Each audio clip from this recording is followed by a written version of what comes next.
ప్రభు యేసుక్రీస్తు నామములో మీ అందరికీ వందనాలు. అలాగే ధ్యానస్థానం గారికి, సంఘానికి, మా రమేష్ పాష్ గారికి కూడా ప్రత్యేకమైన వందనాలు తెలియజేస్తా ఉన్నాను. చూద్దాం బైబిల్లో దేవుని వాక్యంలో ఎఫెసీయులకు రాసిన పత్రిక 1వ అధ్యాయము 22వ వచనాన్ని మనం చదువుకుందాం.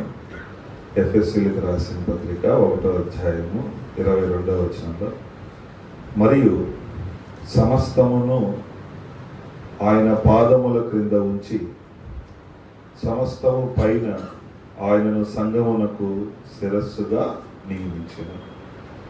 దేవానికి వందనాలు. ఈ సాయంకాల సమయంలో ప్రభా మీ మాటలు చెప్పడానికి నిలబడి ఉండగా పరలోక సంబంధమైనటువంటి జ్ఞానాన్ని మాకు దయచేయండి. వ్యర్థముగా ఒక్క మాట కూడా రాకుండా మీరు కృప చూపించి సహాయం చేయండి. అలాంటి బాప్తిస్మ ఇచ్చి యోహానుని ఎలాగైతే మీ శబ్దముగా వాడుకున్నారో మరొకసారి నన్ను కూడా శబ్దముగా వాడుకోమని మీ శిలువ చాటును మరుగుపరచమని నజరేయుడైన యేసుక్రీస్తు నామములో అడుగుచున్నాం తండ్రి, ఆమేన్. చదువుకున్నటువంటి వాక్యంలో మరియు సమస్తమును ఆయన పాదముల క్రింద ఉంచి సమస్తము పైన ఆయనను సంఘమునకు శిరస్సుగా నియమించాడు. యేసు ప్రభు సర్వశక్తి కలిగినటువంటి దేవుడు. ఆయనకి భూమి మీద ఆకాశం పైన సర్వాధికారం కలిగినటువంటి దేవుడై ఉన్నాడు. ఆయనకు అసాధ్యమైంది ఏది కూడా లేదు. చూడండి, భూమిని శూన్యంలో వేలాడదీశాడు, ఆకాశముతో జానను కొలిచాడు, సముద్రానికి ఎల్లలు వేశాడు. గొప్ప దేవుడు. ఆయన పాదముల క్రింద సమస్తమును దేవుడు ఉంచాడని లేఖనాల్లో రాయబడి, సమస్తము అనే మాటకి లేనిది ఏదీ లేదు, లేనిది ఏదీ లేదు. కొన్నిసార్లు మనం కొన్ని హాస్పిటల్కి వెళ్దాం, వెళ్ళినప్పుడు వాళ్ళు అంటారు మా దగ్గర ఇది లేదని, కానీ ఇంకో డాక్టర్కి రిఫర్ చేస్తారు. ఒకసారి మా అమ్మగారికి ఒక హాస్పిటల్ తీసుకెళ్ళాం. ఆయన అంతా స్కానింగ్లు అంతా తీసి ఈ రోగం నాకు అర్థం కావట్లేదు కానీ ఇంకో డాక్టర్ దగ్గరికి వెళ్ళండి అని చెప్పాడు. ఆయన పెద్ద డాక్టర్. కాబట్టి మనుషుల దగ్గరికి వెళ్ళినప్పుడు ఏదో ఒక కొరత వారి దగ్గర ఉండొచ్చు, ఉండకపోవచ్చు. కానీ బైబిల్ ఏమని చెప్తుందంటే సమస్తమును ఆయన పాదముల క్రింద, అంటే ఇక లేనిది ఏదీ లేదు, అన్నీ ఉంటాయి. మనం దేవుని పాదాల దగ్గరికి రాగలిగితే అక్కడ మనకి కావలసినటువంటి జవాబు మనకు దొరుకుతుంది. మన ప్రశ్నకు జవాబు, మనకు కావలసినటువంటి అవసరత అక్కడ మనకు తీర్చబడుతుంది. చూడండి, దేవుని పాదాల దగ్గరికి రావడం అంటే పాదాలు పట్టుకోవడం అంటే కాస్త వంగాలి కదా, కాస్త తగ్గించుకోవాలి. దేవుని దగ్గర మనం తగ్గించుకోగలిగితే, రాగలిగితే, ఆయన పాదాల దగ్గర సమస్తము ఉన్నాయని లేఖనాల్లో రాయబడుతుంది. బైబిల్లో కొంతమంది ఆయన పాదాల దగ్గరకు వచ్చి మేలులు పొందుకున్నారు, ఆశీర్వాదాలు పొందుకున్నారు. చూడండి, యేసు ప్రభువారు భూమి మీద 33.5 సంవత్సరాలు జీవించారు. 30 సంవత్సరాలు తండ్రికి లోబడి కుటుంబంలోనే కుటుంబ బాధ్యతలు నెరవేరుస్తూ, చివరి 3.5 సంవత్సరాలు పరలోక రాజ్యం సమీపిస్తుంది, మారు మనసు పొందని పల్లెలు, గ్రామాలు, పట్టణాలు తిరుగుతూ తన ఎదుట వస్తున్నటువంటి ప్రజలకి రోగుల్ని బాగు చేస్తూ, దెయ్యాలు పెట్టిన వాళ్ళని విడిపిస్తూ, రకరకాల శక్తులు పెట్టిన వాళ్ళందరూ కూడా వారికి బాగు చేస్తూ ఆయన సంచరిస్తున్నటువంటి దినాల్లో ఒక సంఘటన జరిగింది. ఒక ఆయన యేసు ప్రభుని భోజనానికి రమ్మని పిలిచాడు. పాస్టర్ గారు, బోధకుడా, ఈరోజు మా ఇంటికి భోజనానికి వస్తావా అని పిలిస్తే ఆయన కూడా అన్నాడు, సరే తప్పకుండా ఈరోజు మా ఇంటికి వస్తా అన్నాడు. ఇక ఆయన ఏర్పాటులో ఉన్నాడు, భోజన ఏర్పాటులో. ఆ సమయం అయింది. యేసు ప్రభు వారు ఆ ఇంటికి భోజనానికి వెళ్ళారు. వెళ్ళిన తర్వాత ఆయన వెళ్ళి యూదులు అంటే వాళ్ళకి పీటలాగా ఉంటుంది కింద పీట, వాళ్ళు మనం ప్రార్థన చేస్తాక ఒకసారి కూర్చొని కాళ్ళు వెనక పెట్టుకుని, అట్లా కాళ్ళు వెనక పెట్టుకుని ఆయన భోజనానికి కూర్చొని ఉన్నాడు. ఆ కూర్చున్న సమయంలో ఆ ఊరిలో ఉన్నటువంటి ఒక స్త్రీ ఆ ఇంటిలోనికి రావడానికి ప్రయత్నం చేస్తుంది. యేసు ప్రభు ఎక్కడున్నా కానీ సందడే. చాలా మంది ఆయన చూడాలని, ఎలా ఉంటాడో అని, కొంతమంది మనకి మాదిరి ఫోన్లు, టీవీలు, పేపర్లు లేవు కాబట్టి ప్రతి ఊరు వెళ్ళినప్పుడు ఆయన గురించి విన్నారని చూద్దాం, మన వీధిలోకి వచ్చాడని ఆ వీధి అంతా కూడా ఒక సందడి వాతావరణం నెలకొన్నప్పుడు ఈ మనిషికి కూడా వినపడింది యేసు ప్రభువారు పలానా వారింట్లో ఉన్నాడని. ఆ మనిషి లోపలికి రావడానికి ప్రయత్నం చేస్తుంటే అతను ఆమెను చూశాడు కానీ ఆమె దానికి అంగీకరించలేదు. అనుకున్నాడు ఇంత మన గొడవ ఎందుకని వదిలేశాడు. ఆమె సరాసరి యేసు ప్రభు వెనక తట్టు నిలబడి ఆయన పాదాల దగ్గర నిలబడి కన్నీళ్లు విడుస్తూ ఉంది. కన్నీళ్లు విడుస్తూ ఉన్నప్పుడు ఆ పిలిచినటువంటి ఆయన అనుకుంటున్నాడు, ఆయన పరిసేయుడు, ఇదిగో తన వెనక నిలబడింది ఎవరో, ఈయన నిజంగా ప్రవక్త అయితే, ఈ నిజంగా దేవుడు అయితే, ఒకవేళ ఈ నిజమైనటువంటి ఆ మెస్సయ్య అయితే తన వెనక నిలబడినటువంటి స్త్రీ ఎవరో ఈయన గుర్తుపట్టాలి కదా అని తన హృదయంలో అనుకుంటున్నాడు. బయటికే అనలేదు కుదరబడి. అయితే మనం ఆరాధించే దేవుడు మన హృదయాలను ఎరిగేటటువంటి దేవుడు. మన కడుపులో ఇంకా మాట రాక మునిపే, కడుపులో మన మాట రాక మునిపే, ఆలోచనలు రాక మునిపే ఆ మాట మనం ఏమైతే మాట్లాడాలనుకుంటున్నామో అది దేవునికి తెలిసిపోతుంది. హృదయాంతరంగాలు ఎరిగేటటువంటి దేవుడు. మనుషులు పై రూపాన్ని చూస్తారు కానీ దేవుడు మన హృదయాన్ని చూస్తారు కదా. ఒకసారి ఇలాంటి సందర్భాల్లో పెద్ద పెద్ద పాస్టర్లైనా బోర్ల పడిపోతారు. బైబిల్లో పెద్ద పాస్టర్ గారు ఉన్నారు, సమూయేలు. ఆయనకు మించిన ఆయన లేడు. నిజమే, ప్రార్థనలో తేడా వస్తే రాత్రంతా ప్రార్థన చేస్తాడు, దేవునితో మాట్లాడతాడు. చిన్ననాటి నుండి దేవునితో మాట్లాడినటువంటి అనుభవం ఉంది. ఓ రోజు చెప్పాడు, యెషయా ఇంటికి పోరా బాబు, అక్కడ ఒక అతను నేను రాజుగా ఎన్నుకున్నానంటే ఈయన వెళ్ళాడు, మంచిది, వాళ్ళు వచ్చారు, ఒక అబ్బాయి రావడంతో చాలా హైట్, అందంగా ఉన్నాడు, మంచి బాడీ ఫిజిక్ ఉన్నాడు అనుకున్నాడు. అసలు ఇతనే రాజు అని అనుకున్నాడు. అప్పుడు ప్రభువు మాట చెప్పారు, ఇదిగో నువ్వు పై రూపాన్ని చూస్తున్నావు, నేను హృదయాన్ని చూస్తాను. కాబట్టి మన దేవుడు హృదయ అంతరంగాలు ఎరిగేటటువంటి దేవుడు. ఈ దినాల్లో విశ్వాసులు సేవకులకి ఎంత ఖచ్చితంగా అబద్ధాలు చెప్పేస్తున్నారు. అసలు అంటే ఏమాత్రం జంకటం లేదు, ఏమాత్రం అరే అన్నకు తెలిస్తే ఏమనుకుంటాడో కూడా అనుకోవట్లా. వాళ్ళు ఫ్రీగా చెప్పేస్తున్నారు అబద్ధాలు. పైకి ఒక రకంగా ఉంటున్నారు, లోపల ఒక రకంగా ఉంటున్నారు. అయితే దేవుడు మన హృదయాంతరంగాలు ఎరిగినటువంటి దేవుడు ఈ పిలిచినటువంటి వ్యక్తి అనుకుంటున్నాడు, తన వెనక నిలబడినటువంటి స్త్రీ ఎవరో ఈయన గ్రహించాలి కదా అని ఆలోచన చేసుకుంటూ ఉన్నప్పుడు యేసు ప్రభువు అతనితో అన్నాడు, సీమోను నీకు ఒక సంఘటన చెప్పాలయ్యా. చెప్పండి పాస్టర్ గారు, ఏంటి బోధకుడా చెప్పు, ఏంటి అన్నప్పుడు, ఏం లేదు, ఒక ఆయన షావుకారు ఉన్నాడు, అప్పిచ్చే ఆయన దగ్గర ఇద్దరు అప్పు తీసుకున్నారు. ఒకడేమో 500 రూపాయలు తీసుకున్నాడు, ఇంకొకటేమో 50 రూపాయలు తీసుకున్నాడు. ఒకరోజు ఆ షావుకారు లెక్కలు చూసుకుంటున్నప్పుడు గుర్తొచ్చింది, బీపీ పెరిగిపోయింది. ఇద్దరిని పిలిచాడు, బాయ్ ఎప్పుడు ఇస్తారు డబ్బులు, కడతారా లేదా లేకపోతే కట్టేయమంటారా అని గట్టిగా ప్రశ్నించాడు. వెంటనే ఆ ఇద్దరు ఆయన బ్రతిమలు ఆడుకున్నారు, సార్ మేము కట్టలేము, లేదా కొద్ది టైం ఏమని. ఆ బ్రతిమలు ఆడుకున్నప్పుడు కదా కొంతమందిని చూస్తేనేమో పట్టాలనిపిస్తుంది, కొంతమందిని చూస్తే పెట్టాలనిపిస్తుంది. కొన్ని చోట్ల పెద్ద గొడవ ఎదుగుతూ ఉంటుంది. కొంతమంది వెళ్ళాక దాన్ని చల్లారి చేస్తారు, కొంతమంది వెళ్ళినప్పుడు చల్లారిపోయిన గొడవ మళ్ళా స్టార్ట్ అయింది. అట్లాగా వీళ్ళు మాట్లాడుతున్నప్పుడు ఆ యజమానుడి యొక్క హృదయం కరిగిపోయింది. ఓ మాట చెప్పాడు, అరే అబ్బాయి మీరే ఇంకా కట్ట అవసరం లేదే, మీ అప్పు నేను ఇద్దరు అప్పు కొట్టేస్తున్నానని ఆ రాసుకున్న నోట్లు 2 చించి పడేసింది అంటాడు. వాళ్ళకి చాలా సంతోషం వేసింది. అప్పుడు అడుగుతున్నాడు సీమోను, ఆ షావుకారి, ఆ డబ్బిచ్చే ఆయన వీళ్ళిద్దరిలో ఎవరిని ఎక్కువగా ప్రేమించాడు? భాష ఎవరిని ఎక్కువగా ప్రేమించాడు? 500. ఎవరు అప్పు ఎక్కువగా ఉంటుందో అతన్నే ప్రభు అన్నప్పుడు, సీమోను నువ్వు నిజమే చెప్పావు, కరెక్టే చెప్పావు. నేను మీ ఇంటికి వచ్చాను సీమోను, నువ్వు నాకు కాళ్ళు కడుక్కోవడానికి నీళ్ళు ఇలా. నేను మీ ఇంటికి వచ్చాను, నువ్వు తల మీద నాకు నూనె ఇవ్వలేదు. నేను మీ ఇంటికి వచ్చానయ్యా, నువ్వు నన్ను ముద్దు కూడా పెట్టుకోలేదు, కనీసం నా చేతిని ముద్దు కూడా పెట్టుకోలేదు కదా. మనం కొద్దిగా పాత రోజుల్లో కనుక వెళ్తే, మనం ఎవరైనా చుట్టాల ఇంటికి వెళ్ళినప్పుడు లేకపోతే వెళ్ళినప్పుడు వాళ్ళు పిల్లలు పరిగెత్తుకుంటూ వచ్చి గావు దగ్గరికి వచ్చి నీళ్ళు ఇస్తారు, మనం కాళ్ళు కడుక్కొని వెళ్తాం. ఇంకా మాకు ఒక విశ్వాసం ఉంది, ఎవరి విశ్వాసం అంతగా పట్టించుకోవాలి కానీ ఒక విశ్వాసం నేను వస్తానంటే ఆమె డైరెక్ట్గా అక్కడికి వచ్చేసి గావు దగ్గరికి వచ్చి నిల్చుని ఉంటుంది.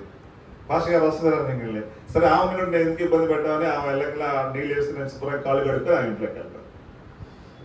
అంటే ఆయన అంటున్నాడు, యేసుప్రభు అంటున్నాడు, నేను నీ ఇంటికి వచ్చాను, నువ్వు నా కాళ్ళు కడుక్కోవడానికి నీళ్ళు ఇవ్వలేదు, నా చేతిని ముద్దు కూడా పెట్టుకోలేదు, నా తలకి నూనె కూడా ఇవ్వలేదు. అంటే ఈ సీమోను యేసుప్రభు వారిని పిలిచారు కానీ సరిగ్గా రిసీవ్ చేసుకోవాలి. భోజనానికి అయితే రమ్మన్నాడు, వెళ్ళాడు, కలిశాడు, ప్రభువారు కూడా వస్తానని చెప్పారు. కానీ కొంతమంది ఏం చేస్తారంటే పిలుస్తారు, అక్కడికి వెళ్ళాక పట్టించుకోరు, ఎక్కడో చోట కూర్చొని తింటాడు అన్నట్టుగా వదిలేస్తారు.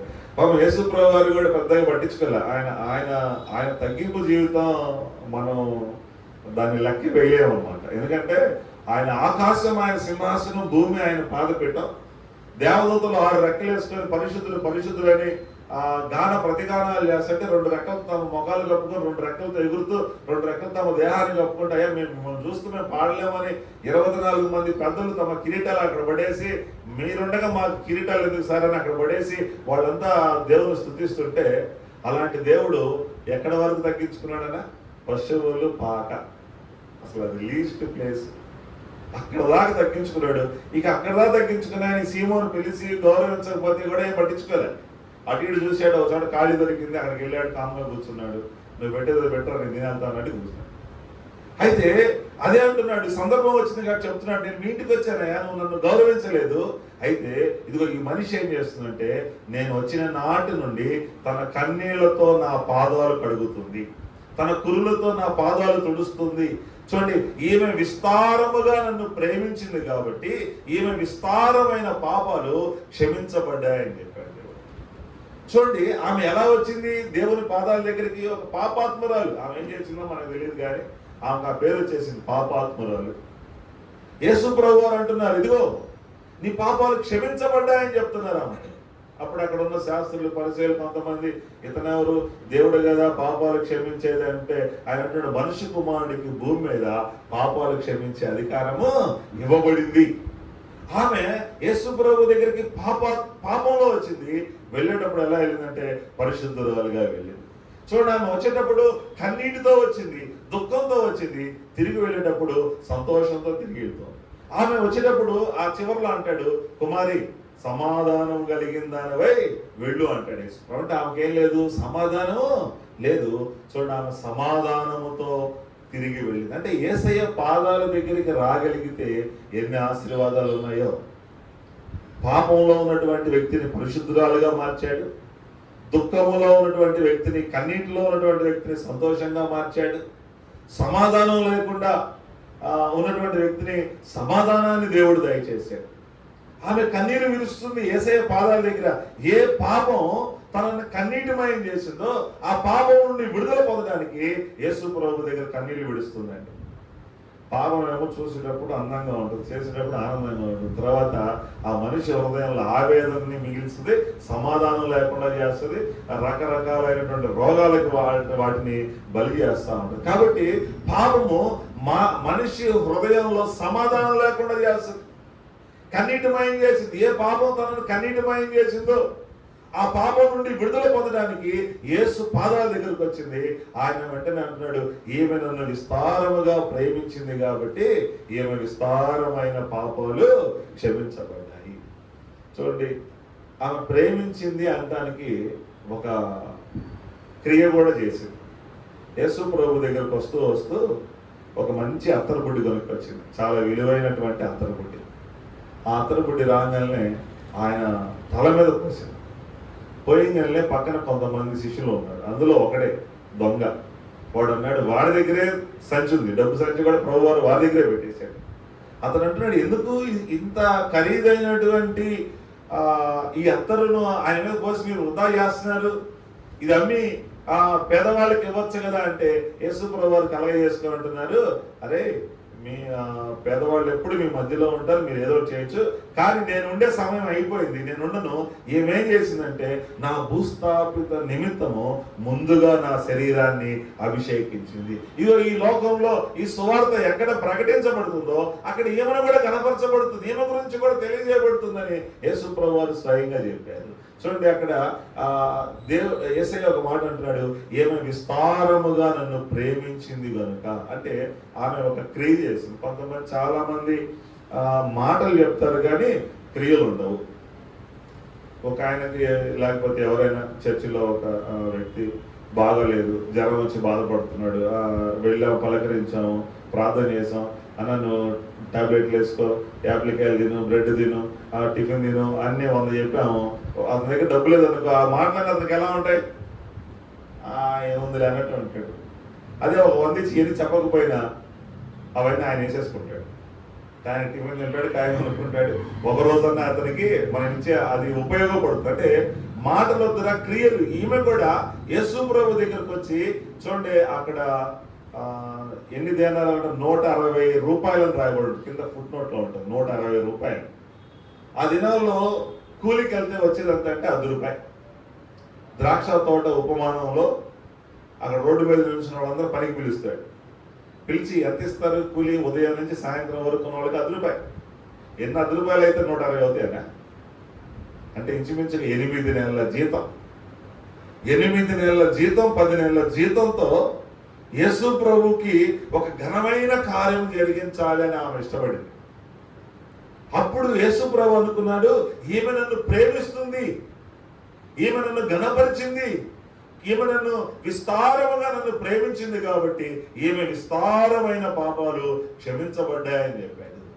చూడండి, మరొక సందర్భంలో అయితే మత్తయి సువార్త 26:6 అంటాడు, మిక్కిలి విలువగల అత్తరుగుడ్డి, మిక్కిలి విలువగల అత్తరుగుడ్డి. మరొక చోట అంటాడు మార్కు సువార్త 14:3-8 అంటాడు, ఈమె తన శక్తి కొలది ఏం చేసిందంట? తన శక్తి కొలది చేసిందంట. కొన్నిసార్లు మన పిల్లలు ఎవరైనా అడిగారు అనుకోండి, ఫంక్షన్ ఇంకా గ్రాండ్గా చేయాలన్నా అని అంటారే, నాకు అంత శక్తి లేదు లేరా అంటాం. యేసు ప్రభు కోసం ఈమె తన శక్తి కొలది మిక్కిలి విలువైన అత్తరబుడ్డి తీసుకొని వచ్చి ఆయన పాదాల దగ్గర మొరపెడుతుంది కాబట్టి, ఆయన పాదాలను కన్నీటితో తడిపేస్తుంది కాబట్టి యేసు ప్రభు వారు అనుకున్నారు, ఈమె విస్తారంగా నన్ను ప్రేమించింది కాబట్టి ఈమె విస్తారమైన పాపాలు క్షమించబడ్డాయి. ఆమె ఎక్కడ పోసిందంట? ఆ నూనె తీసుకొచ్చి ఆయన తల మీద పోసింది. ఆయన సంఘానికి ఎలా ఉన్నాడంటే శిరస్సుగా ఉన్నాడు. అంటే మనం కూడా సంఘం కోసం, సువార్త కోసం ఖర్చు పెట్టే ప్రతి రూపాయి కూడా ఆయన తల మీద మనం పోస్తున్నట్లే. కాబట్టి ప్రియ దేవుని బిడ్డలారా, యేసు ప్రభు వారు అనుకుంటారు, ఈ మనిషి తన శక్తి కొలది చేసింది. యేసు ప్రభు వారు పరలోక ప్రభుత్వం ప్రతి విషయాన్ని నోట్ చేసుకుంటారు, ప్రతి విషయాన్ని నోట్ చేసుకుంటారు. జక్కయ్య పరిగెత్తుకుంటూ వచ్చాడనే విషయాన్ని నోట్ చేసుకున్నారు. ప్రతి చిన్న విషయాన్ని కూడా ఈమె తన శక్తి కొలది చేసింది. ఈమె మిక్కిలి విలువైనటువంటి అత్తరుబుడ్డి. కాబట్టి ఈ రాత్రికాల సమయంలో చూడండి, యేసు ప్రభు పాదాల దగ్గరికి రావటం వల్ల పాపాత్మురాలు పరిశుద్ధురాలుగా మారింది. దుఃఖంలో వచ్చినటువంటి స్త్రీ సంతోషంతో తిరిగి వెళ్ళింది. సమాధానం లేకుండా వచ్చినటువంటి స్త్రీ సమాధానంతో తిరిగి వెళ్ళింది. అంటే ఆమె జీవితంలో ఒక రూపాంతర అనుభవాన్ని ప్రభు దయచేశాడు. రూపాంతర అనుభవము. యేసు ప్రభు గారు మొట్టమొదటి అద్భుత సూచక్రియ కూడా కానాను పెళ్లి విందులో ఆయన ఏం చేశాడు? నీళ్లను మధురమైన ద్రాక్షారసంగా మార్చాడు. గొంగళి పురుగుని సీతాకోక చిలుకగా మారుస్తాడు. ఆయనకి అసాధ్యమైనది ఏదీ లేదు. నీవు ఈ రాత్రికాల సమయంలో ఆయన పాదాల దగ్గరికి రాగలిగితే నీ జీవితంలో గొప్ప అద్భుతాలను మనం చూడగలుగుతాం. ఆయన పాదాల దగ్గరికి రావాలంటే మనం కాస్త తగ్గించుకోవాలి. తగ్గించుకున్నప్పుడు చూడండి, ఎన్నో మేలులు ఆయన మన జీవితంలో చేస్తాడు. చూడండి, మరొక సందర్భంలో ఆదికాండము 32వ అధ్యాయము 24వ వచనంలో మనం ఒక మాట గమనిద్దాము. ఆదికాండము 32వ అధ్యాయం 20లో, ఒక నరుడు తెల్లవారు వరకు అతనితో పెనుగులాడుచుండెను. 32:26లో, నీవు నన్ను ఆశీర్వదించితేనే కానీ నిన్ను పోనీయను.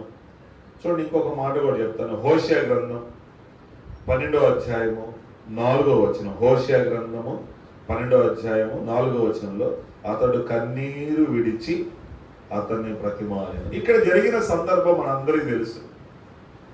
యాకోబు వాళ్ళ నాన్నని మోసం చేశాడు. చివరికి వాళ్ళ నాన్న వాళ్ళ అమ్మ ఒక నిర్ణయం తీసుకున్నారని, ఇక్కడ ఉంటే మెడ చంపేస్తాడు, మీ అత్తగారి ఇంటికి వెళ్ళిపోరాలంటే వెళ్ళిపోయాడు. వెళ్ళిపోయి అక్కడ 20 సంవత్సరాలు ఎండకెండి వాన గడిచి 10 మార్లు అతని జీతం మార్చబడి మొత్తం మీద ఎంతో కొంత బాగా సంపాదించుకున్నాడు. సంపాదించుకొని తిరిగి వస్తున్నాడు. తిరిగి వస్తూ ఉన్నప్పుడు ఎప్పుడైతే ఈ పొలిమేరలోనికి వచ్చాడో ఆయనకు ఒక సమాచారం వినపడింది. ఏంటంటే వార్త అంటే, మీ అన్న 400 మంది మనుషులను తీసుకొని వస్తున్నాడు నిన్ను చంపడానికి అని. ఇక యాకోబుకి ఏం చేయాలో అర్థం కాలే. డబ్బు ఉంది, పిల్లలు ఉన్నారు, భార్యలు ఉన్నారు, ఆస్తి ఉంది. కానీ ఒక వార్త, రేపు ఉదయం నీవు మరణించబోతున్నావు, 400 మంది మనుషులు నీ మీద రాబోతూ ఉన్నారు అని ఆ వార్త విన్నప్పుడు యాకోబు చాలా భయపడిపోయి చూడండి, తన భార్యను పంపించేశాడు, పిల్లలను పంపించేశాడు, ఆస్తిని పంపించేశాడు, ఒక్కడే మిగిలిపోయి ఆ ఎబ్బేకు రో దగ్గర మోకరించి ప్రార్థన చేస్తున్నాడు. ఆయన ప్రార్థన విని సాక్షాత్తు దేవుడే దిగొచ్చినప్పుడు ఇతనంట, యాకోబు అంట, హోషే గ్రంథంలో ఉంటుంది, అతడు కన్నీరు విడిచి అతన్ని బ్రతిమాలెను. కన్నీరు విడుస్తున్నాడు, ఆయన పాదాలు పట్టుకున్నాడు. అయ్యా, నీవు నన్ను ఆశ్రయిస్తేనే కానీ నేను నిన్ను వదలనని ఆ బ్రతిమలాడుకుంటూ ఉన్నాడండి. చూడండి, ఆయనేమో అరే తెల్లారుతుంది నన్ను బోనీరా బాబు అంటున్నాడు. ఆయన ఇద్దరి మధ్య అంట పెనుగులాట. వాస్తవానికి దేవుడు వెళ్ళిపోవచ్చు, ఆయన బలవంతుడు. ఎందుకు వెళ్ళలేకపోయాడంటే, యాకోబు కన్నీరు చూసి దాటలేకపోయాడు. బతిలాడుతున్నాడు, కన్నీరు విడుస్తున్నాడు, ఒక చిన్న పిల్లోడు ఏడ్చినట్టుగా ఏడుస్తున్నాడు. అప్పుడప్పుడు కొద్దిగా వెనక కాలంలో మా చిన్నపిల్లలు ఉన్నప్పుడు నేను షాప్ ఉండేది, వ్యాపార నిమిత్తం చెన్నై వెళ్తుండేవాడు. నేను చెన్నై వెళ్తున్నాను, మా పెద్దోడు ఆ బ్యాగ్ సర్దుకుని వెళ్తున్నప్పుడు నా కాలు పట్టుకొని ఏమవుతుండేవాడు. వాడిని వదిలించగానే నాకు అరగంట పట్టేది. అదొక పెద్ద సిచ్యువేషన్ అయిపోయింది అనమాట. వాళ్ళ పిల్లలు కాలు పట్టుకొని మేము కూడా వస్తాం నాన్న, అది వెళ్ళేది కాదురా, అక్కడ పరిస్థితులు బాగోవు అని చెప్తున్న వాళ్ళు ఆ కాలు పట్టుకొని వేలాడినట్లుగా యాకోబు కూడా దేవుని కాలు పట్టుకొని వేలాడుతుండొచ్చు. కన్నీరు విడుస్తున్నాడు, బ్రతిమలాడుతున్నాడు. ఆ కన్నీటిని చూసి దేవుడు దాటి వెళ్ళలేకపోయాడు. అడుగుతున్నాడు యాకోబుని, నీ పేరేంటి అబ్బాయి అంటే, యాకోబు అనుకుంటున్నాడు, ఎందుకు దేవుడు అడిగాడంటే మన పేరు దేవుడికి తెలీదా? తెలుసు. మోషేని పిలిచాడు, సమయాన్ని పిలిచాడు, ఆదాం పిలిచాడు, ఇంకా బైబిల్లో చాలా మందిని ఆయన పేరు పెట్టి పిలిచాడు. నీ పేరు, నా పేరు, మనందరి పేర్లు ఆయన తెలుసు, తెలియదేమీ లేదు అక్కడ. అయితే ఈ యాకోబు ఏం చెబుతాడా అని విందాం అనుకున్నాడు. ఇదే ఒకసారి వాళ్ళ నాన్న అడిగాడు, ఏం పేరు రా నీ పేరు అంటే, నేను నా పెద్దోడిని నాన్న, ఇంటికి పెద్దోడిని, నేను ఏసావుని అన్నాడు. కాబట్టి ఈసారైనా నాకేం చెప్తాడు, నిజం చెప్తాడా అబద్ధం చెప్తాడు? యాకోబు తెలుసు, ఎక్కడైనా చిందులు వేయించు కానీ దేవుడి దగ్గర చిందులు వేయకూడదు. వెంటనే అంటున్నాడు, నేను మోసగాడిని అయ్యా, నేను బేరగాడిని, నేను ఎత్తరగాడిని, నా పేరు యాకోబు అని ఆ కన్నీరు విడుస్తూ ఉన్నప్పుడు చూడండి, దేవుడు అతను అన్నాడు, నువ్వు ఇక యాకోబు కాదు, నీవు ఇశ్రాయేలు. ఇశ్రాయేలు అనే మాటకి అర్థం రాజకుమారుడు, దేవునితో మనుషులతో పోరాడి గెలిచిన వాడు. ఎప్పుడైతే దేవుని పాదాల దగ్గరకు వచ్చాడో, కన్నీరు విడుస్తున్నాడో, వాళ్ళన్నలో ఒక ఆత్మ ఉంది. ఏ ఆత్మ? నరహత్యపు ఆత్మ. ఒక భయంకరమైనటువంటి నరహత్యపు ఆత్మ అతన్ని ఏలుబడి చేస్తుంది. 400 మంది మనుషుల్ని వెంట పెట్టుకొని వస్తుంటే ఇతను ఎప్పుడైతే దేవుని దగ్గర పెనుగులాడాడో అతనిలో ఉన్న దురాత్మ పారిపోయింది. ఎంత సంతోషం! ఒక్కోసారి ఆఫీస్లో, కాలేజీలో, పనిచేసే దగ్గర, ఇంటి పక్కన మన క్షేమాన్ని కోరుకోని వాళ్ళు కొంతమంది ఉంటారండి. మన ఎదుగుదలని కోరుకోని వాళ్ళు ఉంటారు, మనం బాగుపడటం కోరుకోని వాళ్ళు ఉంటారు, మనం అంటే నచ్చని వాళ్ళు ఉంటారు. కానీ నీవు వారి విషయమై దేవుని పాదాలు పట్టుకుంటే వారిలో ఉన్నటువంటి ఆ చెడ్డ దురాత్మని దేవుడు పారదోలుతాడు. అతను తన అన్నలో ఉన్నటువంటి ఒక నరహత్యపు ఆత్మ ఎప్పుడైతే యాకోబు దేవుని పాదాలు పట్టుకున్నాడో అతనిలో ఉన్నటువంటి ఆ నరహత్యపు ఆత్మ అతన్ని విడిచి వెళ్ళిపోయింది. యాకోబు ఎప్పుడైతే ఉదయాన్నే కనపడ్డాడో తమ్ముడిని కౌగిలించుకున్నాడు, ముద్దు పెట్టుకున్నాడు, కుశల ప్రశ్నలు అడుగుతున్నారు. వారు సమాధానంతో అక్కడి నుంచి తిరిగి వెళ్ళారు. దానికి ముందు యాకోబు కూడా ఏం చేశాడు? అన్నం చూసి పాపం 7 మార్లు నేల మట్టుకు వంగి నమస్కారం చేశాడు, తగ్గించుకున్నాడు. నాకు అనిపిస్తుంది యాకోబుకి ఏం తక్కువ అండి? డబ్బులు లేవా? పిల్లలు లేరా? అసలు ఈ 400 మంది మనుషులు ఒక లెక్క. ఈ షిమ్యోనికి, లేవికి తేడా వస్తే ఊర్లో ఉన్న మగవాళ్ళందరూ చంపేలా? అసలు అడ్డుపడతారుగా, ఆపుతారుగా? అంత పెద్ద రాకుండా బలగం ఉంది, డబ్బు ఉంది. వాళ్ళు 400 మంది మనుషులు వస్తే దూతలు పంపి 800 మంది మనుషులు తెచ్చుకోవచ్చుగా. కిరాయి హంతకుల ఇల్లు కూడా. కానీ యాకోబు నేల మట్టుకు వంగి తగ్గించుకున్నాడు, నమస్కారం చేశాడు. ఇద్దరు కలుసుకొని ముద్దు పెట్టుకొని వాళ్ళు కుశల ప్రశ్నలు అడిగి సమాధానంతో అక్కడి నుంచి వాళ్ళు తిరిగి వెళ్ళాడు. చూడండి, తగ్గించుకున్నటువంటి యాకోబు ఇశ్రాయేల్గా మారాడు. నేటికి సమాజంలో, ప్రపంచంలో వాళ్ళు ఒక దేశంగా మనకు కనిపిస్తున్నారు. తగ్గించుకున్నటువంటి ఏషావు ఎదోమీయులు అయ్యారు. వాళ్ళు మనకి ఇప్పుడు వాళ్ళకి ప్రపంచంలో ఎక్కడ కనపడటం, వాళ్ళ ఆనవాళ్ళు ఎక్కడ భూమి మీద లేవు. కాబట్టి మన జీవితంలో కూడా తగ్గించుకొని దేవుని పాదాల దగ్గరికి వచ్చి, ఎవరైతే మనకి వ్యతిరేకంగా పనిచేస్తున్నారో, ఎవరైతే మన క్షేమాన్ని కోరుకోవటం లేదో, ఎవరైతే మన ఎదుగుదలను కోరుకోవటం లేదో, దేవుని పాదాల దగ్గరికి రా. మన చేతికి మట్టి అంటకుండా దేవుడు ఆయనే వాళ్ళ హృదయంలో నుంచి ఆ దురాత్మ తీసేస్తారండి. యాకోబేమో దానికి మనకు నిదర్శనం. కాబట్టి దేవుని పాదాల దగ్గరికి రావటం వల్ల దేవుని దగ్గర ఏం చేశాడంటే నిజాన్ని ఒప్పుకుంటున్నాడు. నాన్న దగ్గర అబద్ధం చెప్పాడు, కానీ దేవుని దగ్గర నేను అలా ఉండకూడదని తెలుసు, దేవుని దగ్గర నిజం చెప్పాడు కదా. బైబిల్లో మనం చూసుకున్నట్లయితే అననీయ సభ్యులు ఏం చేశారంటే పేతురు గారి ముందు అబద్ధం ధైర్యంగా చెప్పారు. ఏమాత్రం భయపడకుండా, బెనగకుండా, వాయిస్లో కూడా ఎక్కడ తేడా రాకుండా, పాస్టర్ గారు ఇంతకేమో ఇంతే వచ్చింది డబ్బులు అని చెబితే అక్కడికక్కడే వాళ్ళు ప్రాణాలు విడిచిపెట్టారు. నాకు అప్పుడప్పుడు అనిపిస్తుంది, పేతురు అబద్ధం చెప్పలేదా? చెప్పాడే. అదే పేతురు ముందు ఇప్పుడు విశ్వాసులు అబద్ధం చెప్తే ఉండట్లే. అంటే ఎంత కృప పొందుకున్నాడో, ఎంత మార్పు చెందాడో. ఒకప్పుడు ఈయన కూడా అదే రూట్లో ఉన్న వ్యక్తి, అప్పుడు ఆయన కృప వచ్చింది, ఆయనే పడిపోలేదు, ఆయన చచ్చిపోలా. కానీ చూడండి, ఆయన పశ్చాత్తాపడి వెలుపలికి వెళ్ళి ఏడ్చిన తర్వాత, అపోస్తులైన తర్వాత, ఆయన భూమిని తలక్రిందులుగా చేస్తున్నప్పుడు అతను ముందు అబద్ధం చెప్పిన వాళ్ళు ఎవరైనా కానీ అక్కడికక్కడే పడి ప్రాణాలు పోగొట్టుకుంటూ ఉన్నారు. కాబట్టి మన జీవితంలో కూడా మనం ఎప్పుడు కూడా దేవుని దగ్గర మనం అబద్ధం ఆడకూడదు.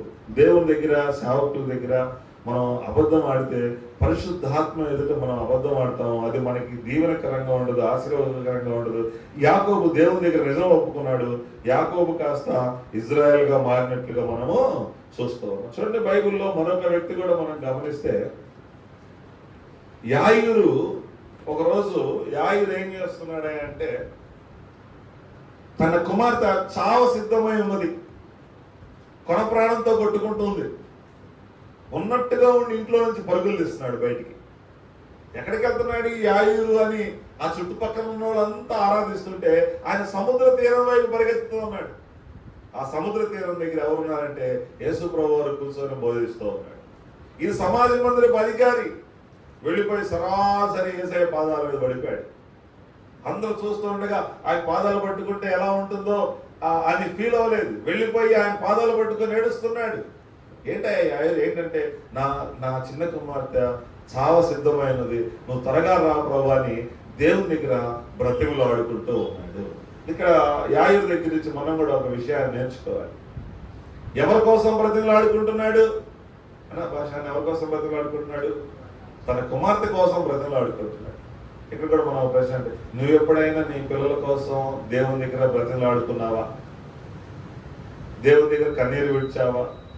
నీ పిల్లల కోసం ఎప్పుడైనా ఉపవాసం ఉన్నావా?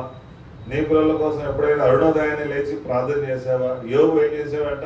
తన పిల్లల కోసం అరుణోదయాన్ని లేచి అందరి కోసం దహన బలి అర్పించాడు. దహన బలి అంటే చూడండి, అసలు లేవి కాండంలోకి వెళ్తే అర్థమైంది. దాని చర్మం వలవాలి, దాన్ని శుభ్రం చేయాలి, ముక్కలు ముక్కలుగా నరకాలి, అవంతా కట్టెలు పెట్టి, ఇదంతా ప్రాసెస్, చాలా పెద్ద ప్రాసెస్. మరి ఆయనకి 10 మంది పిల్లలు ఉన్నారు, ఎంత టైం పట్టేదో. ఇదినా మనకు చాలా తేలిక అయిపోయింది. మనం లేచి ప్రార్థన చేస్తే ప్రభు ఆలకిస్తాడు.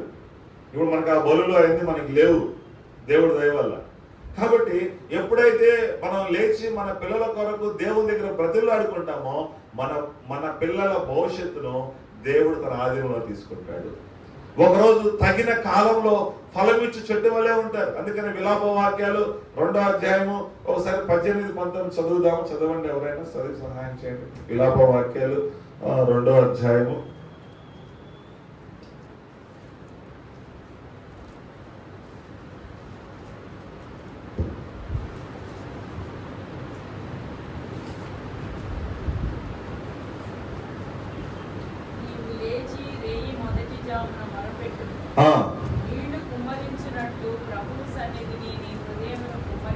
'ఎలా కుమ్మరించాలంటక? నీళ్లు కుమ్మరించినట్లు నీ పసిపిల్లల ప్రాణము కొరకు నీ పసిపిల్లల ప్రాణము కొరకు నీ చేతులను ఆయన తట్టు ఎత్తుము. ప్రతి వీధి మొదలు ఆ, ఆకలి కొని వారు కూర్చుంటున్నారు. చాలు. దానికి పై వచ్చినాం అనుకుంటా. నదీ ప్రవాహము వలె కన్నీరు విడువుము.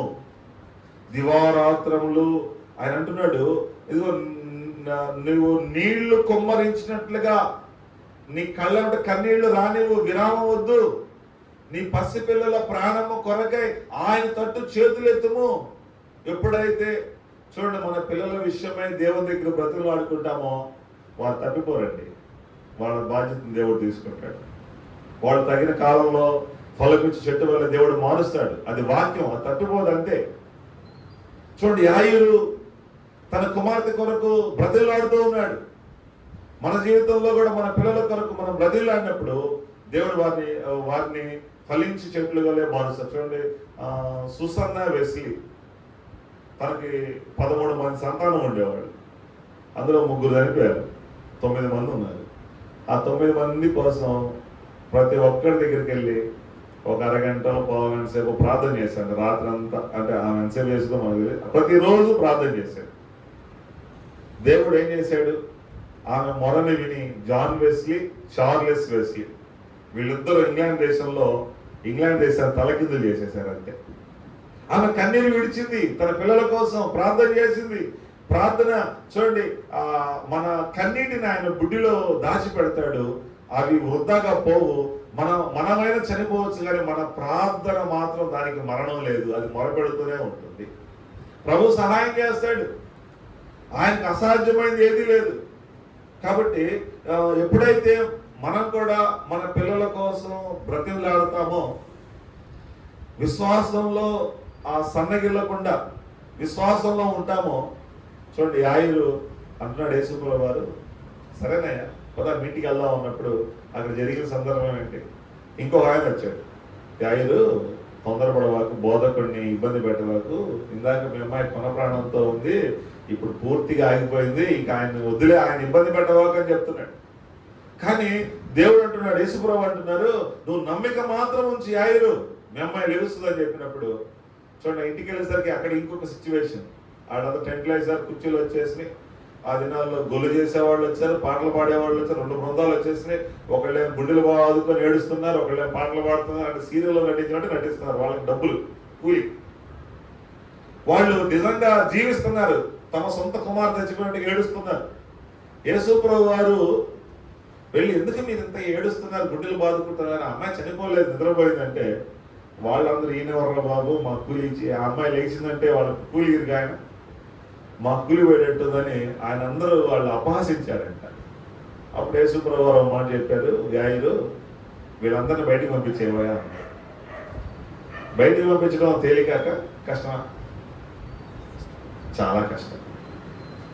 సపోజ్ నేనే వెళ్ళాను ఆ ఇంటికి, పాపం ఆదరిద్దాం, ప్రార్థన చేద్దాం, పాస్టర్ గారు మీరు కాసేపు బయట నుంచి ఉంటామంటే నేను వెళ్తాను జీవితంలో ఇంటికి వెళ్ళలేదు. యాయిరు సమాజ మందిరం అధికారి కాబట్టి ప్రెసిడెంట్ గారు వచ్చి ఉండొచ్చు, గొప్ప గొప్ప వాళ్ళు వచ్చి ఉండొచ్చు. అదిగా ఒక్కగారి కుమార్ చచ్చిపోయిందని అందరూ ఆదరించడానికి, లేకపోతే ఓదార్చడానికి వచ్చి ఉండొచ్చు, వాళ్ళ సానుభూతిని తెలపడానికి వచ్చి ఉండొచ్చు. ఇప్పుడు యేసుప్రభువు వారు అంటున్నారు, వీళ్ళందరినీ బయటికి పంపించేవయ్యా. అది చాలా కష్టం. మరి యాయిరు ఏం చేశాడో మనకు తెలియదు. నేను అనుకుంటాను, ప్రతి వాళ్ళ దగ్గరికి వెళ్ళి చేతులు పట్టుకొని, సార్ ఇవి కాళ్ళు, చేతులు కాదు కాళ్ళు అనుకోండి, ప్లీజ్ కాసేపు బయట ఉంచండి అని అంటే వాళ్ళందరూ కూడా బయటికి వెళ్ళారు. నేను అనుకుంటాను వాళ్ళందరూ బయటికి వెళ్ళి ఉంటారు, ఆ ఇంటి బయట ఉండి ఉంటారు. సరే చూస్తాం, ఆయన లేపకపోతే నీ అంత చూస్తాను అన్నట్టుగా బయట ఉండి ఉంటారు వాళ్ళంతా. కానీ ఆ గదిలోనికి యాయిరు, యేసుప్రభువు తన ఒక శిష్యుడు వెళ్తే, చిన్నదానా లే అంటే ఆ పిల్ల టక్కన లేసుకొచ్చాడు. ఎంత అద్భుతం! దేవుని పాదాల దగ్గరకు వస్తే చనిపోయినటువంటి తన కుమార్తె బ్రతికిందండి. దేవుని పాదాల దగ్గరకు వస్తే పాపాత్మురాలు పరిశుద్ధురాలుగా మారిందండి. దేవుని పాదాల దగ్గరకు వస్తే యాకోబు ఇశ్రాయేలుగా మారాడండి. ఈ రాత్రికాల సమయంలో నేను ఎందుకు ఇంకా సమస్యల మధ్య సతమతమైపోతున్నాం? ఎందుకు మనం అవి తీవ్రంగా బాధపడుతున్నాం? రండి మనం దేవుని పాదాలు పట్టుకుందాం. ఆ సమస్యల కన్నా ఇదిగో మన దేవుడు గొప్పవాడు, ఆయనకి అసాధ్యమైనది ఏదీ లేదు. సమస్యలు చూసి మనం భయపడాల్సిన అవసరం లేదు. సమస్యలకు మించినటువంటి దేవుడు ఆయన మనతో ఉన్నాడు. ఆయన మనకి ఎన్నో వాగ్దానాలు ఇచ్చాడు. మా ఆవిడ నిన్న బైబిల్ చదువుతుంది. నువ్వు యెషయా గ్రంథం మళ్ళా చదువు, చాలా అందులో వాగ్దానాలు ఉన్నాయి, పిల్లల కొరకు వాగ్దానాలు ఉన్నాయి, సేవ కొరకు వాగ్దానాలు ఉన్నాయి అని నాకు మళ్ళా చూపిస్తా ఉంటాను. ఎన్నో వాగ్దానాలు దేవుడు మనకి ఇచ్చాడు. ఆ వాగ్దానాలు మనం స్వతంత్రించుకోవాలి. కాబట్టి మనల్ని అలాగే విడిచిపెట్టాలని యేసయ్య ఇష్టం లేదు. నువ్వు ఉన్న స్థితిలోనే విడిచిపెట్టాలి, ఉన్న పాపంలోనే విడిచిపెట్టాలి, అప్పుల సమస్యల్లోనే, లేకపోతే పలు రకాలైనటువంటి సమస్యల్లోనే మనల్ని విడిచిపెట్టాలని ఆయనకి ఇష్టం లేదు. నువ్వు ఆయన పాదాల దగ్గరికి రాగలిగితే చూడండి, దేవుడు అద్భుతాలు చేస్తాడు మన జీవితంలో, ఏదైనా చేస్తాడు. నేను ఒకరోజు 3-4-5 తారీఖు కూటమి పెట్టాను. కూటమి పెట్టినప్పుడు అక్కడ స్టేజ్ కడుతున్నా. కాస్త ఒక ఆయన 90 years వచ్చాడు. ఇక్కడ పాష గారు ఎవరైనా అన్నాడు. నేనేనండి అన్నాడు. అంటే నేను పనిచేసేటప్పుడు వైట్లో ఉంటుంది కాబట్టి మామూలు వస్తున్నాను. ఆయన అన్నట్టు ఈయన ఏమడుగుతాడా అని అనుకుంటే, 3వ రోజు పొలావ్ పెడతారు కదా బాబు, కాస్త 10 ముగిస్తే నేను పొలావ్ తిని వెళ్తాను బాబు అంటున్నాడు. నాకు నవ్వు అనిపించి, నీకు అంత కష్టం లేదు పెద్ద ఆయన, పొలావ్ పెట్టడం లేదు, నువ్వేం దిగులు పడాల్సిన పని లేదులే అని చెప్పాను. సరే, ఆయన అన్నాడు కదా, నేను ప్రార్థన చేసుకున్నా, ప్రభా ఏంటో మరి ప్రజలు పొలావ్ ఆశిస్తున్నట్టున్నారు, సహాయం చేయ ప్రభా అంటే, 2వ రోజు వాక్యం విన్న తర్వాత ఒక ముస్లిం స్త్రీ వచ్చి, పాస్టర్ గారు రేపు భోజనాలు పెట్టించరా. అమ్మ చాలా పెద్ద పని, తలకాయ నొప్పి పని, నాకు వల్ల కాదమ్మా అంటే 5,000 ఇచ్చింది భోజనాలు పెట్టి. 5,000కి ఏమొస్తాయి అమ్మా అంటే, లేదు పాస్టర్ గారు భోజనాలు పెట్టింది అంటే, 5,000కి నా దగ్గర ఉండి కొంచెం వేసి ఆ రోజు 3వ రోజు పొలాలు పెట్టాం. అంటే ప్రార్థన చేసినప్పుడు ప్రభు సహాయం చేస్తాడు. నేను మళ్ళీ ఇలా ప్రార్థన చేశాను, ప్రభు ఈ ఒక్క మీటింగ్ కాదు, ఇంకో మీటింగ్కి వెళ్ళాలి. నేను గిద్యోన్లాగా ప్రార్థన చేశాను, ఈ 5,000 అయిపోకూడదు ప్రభా, కూటమి జరగాలి. ప్రభు 5,000 అయిపోలేదు, కూటమి అయిపోయింది, అలా కూడా పెట్టాము. మళ్ళీ ఇంకో మీటింగ్కి వెళ్ళడానికి ప్రభు సహాయం చేశాడు. అంటే మనం ఎప్పుడైతే ప్రార్థన చేస్తామో, ఆయన పాదాల దగ్గరికి వెళ్తామో, ఆయన మన పక్షం ఉండి మనకి కావలసినవన్నీ సహాయం చేస్తాడు. నేనేం చేస్తానంటే, ఒక మీటింగ్ పెట్టినప్పుడు ఆ మీటింగ్ కోసం ఒక రాత్రి అంతా ప్రార్థన చేస్తాను. వెళ్తా ప్రభు దగ్గర, చర్చికి వెళ్తాను, నాతో పాటు ఇంకో సేవకుడిని రమ్మని చెప్తా, ఇద్దరం కలిసి ప్రార్థన చేస్తూ ఉంటాం. ఆ మీటింగ్ కావాల్సిన అవసరాలన్నీ కూడా ఆయన ముందు పెడతాం, ప్రార్థన చేస్తాం. పొందుకున్నా అని నాకు చాలా ధైర్యం వస్తుంది, నేను ధైర్యంగా వెళ్ళిపోతాను. ఆ మీటింగ్ అయిపోయే లోపల నేను ₹1 కూడా అప్పుపడను. మరలా అంటే ప్రార్థించినప్పుడు, ఆయన పాదాల దగ్గరికి వెళ్ళినప్పుడు పొందుకునే అనుభవాలు. కాబట్టి ఈ రాత్రి కూడా మీ ఏ సమస్యలతో బాధపడుతున్నా మీరు బాధపడవాకండి. ఒకరోజు మీ ఇంట్లోనో లేకపోతే దేవుని మందిరంలోనో కూర్చొని ప్రార్థన చేసుకోండి. యాకోబు పట్టుకున్నట్లుగా కన్నీరు విడవండి.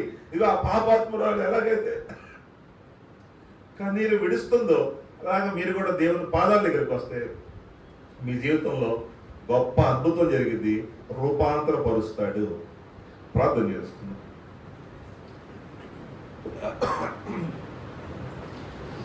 దయగలిగిన మహారాజా, ప్రేమ కలిగినటువంటి మహాతండ్రి, నీ కొందనాలు ఈ రాత్రికాల సమయంలో ప్రభా, ఈ సిపిఎఫ్ మందిరంలో మీ మాటలు చెప్పడానికి మీరు ఇచ్చిన అవకాశాన్ని బట్టి వందనాలు, స్తోత్రాలు అయ్యా. సమస్తమును మీ పాదముల క్రింద ఉంచారని మీ లేఖనాల్లో రాయబడింది.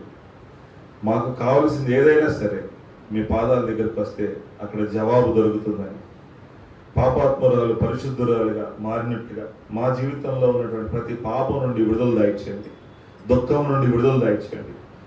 సమాధానం లేకపోవటాన్ని బట్టి ప్రభా అయా సమాధానాన్ని దయచేయండి ప్రభా. యాకోబు జీవితంలో నాయన మీతో పెనుగులాడి ఆశీర్వాదాన్ని పొందుకున్నట్లుగా మా జీవితాల్లో కూడా గొప్ప ఆశీర్వాదాలు దయచేయండి. ఆయన కృప చూపించండి, సహాయం చేయండి, కనికరం చూపించండి. అయా మీకు అసాధ్యమైనది ఏది లేదు ప్రభా.